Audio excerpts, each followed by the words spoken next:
Welcome to the only daily podcast focusing on compliance news of the day. Each morning, start your day with a cup of coffee and Tom Fox, the voice of compliance, to hear about 4 of the top compliance, corruption, or leadership stories you will need to start your day. The Daily Compliance News is a production of the Compliance Podcast Network. First, a word from our sponsor.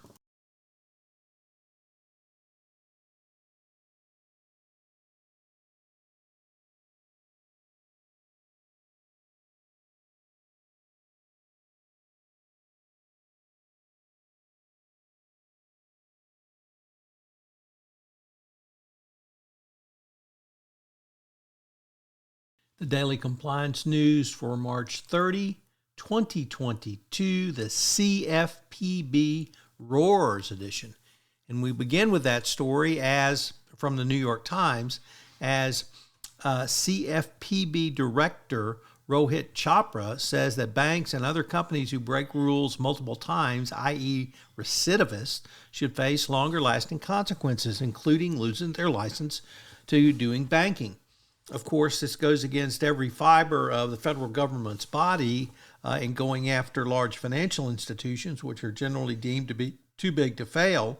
And it would require a long list of other regulators, the Federal Reserve, the FDIC, the SEC, the OCC, and perhaps the State of New York Department of Financial Services to go along. It does echo a claim from Elizabeth Warren that companies, scandal-plagued companies, and career recidivists such as Wells Fargo should be broken up. It's going to be hard to see how the CFPB could push this through since they don't have the authority on their own to do it, but it's a very provocative move by the chairman. Next up, from Bloomberg Law, Coca-Cola has scrapped a very controversial diversity policy for outside firms. 2 years ago, Coca-Cola mandated that 30% of all new business would have to be handled by diverse lawyers. This policy was announced by the then Coca-Cola General Counsel. 2 months later, he was removed and moved to the ubiquitous special projects, and now Coke has rejected or revoked this policy. So it's not clear how or why it got passed, but it sure didn't take. Next up, from the Wall Street Journal, Risk and Compliance Journal, Mingy Sun reporting that the new federal budget seeks increases for financial intelligence and sanctions unit, probably echoing what we've seen as a result of the Russian invasion of Ukraine. The Treasury Department has requested $212 million for its Office of Terrorism and Financial Intelligence in the fiscal budget for 2023 and looks to upgrade its sanctions process following the agency's sanction review.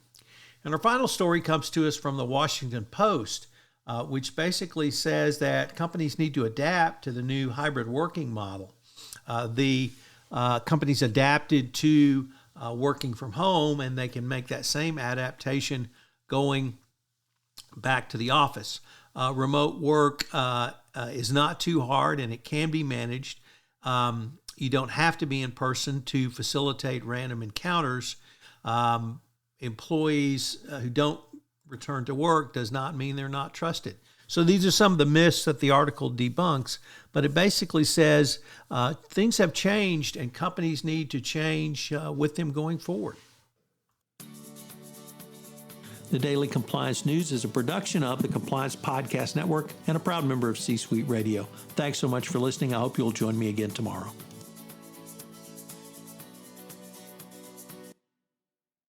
This podcast is a part of the C-Suite Radio Network. For more top business podcasts, visit c-suiteradio.com.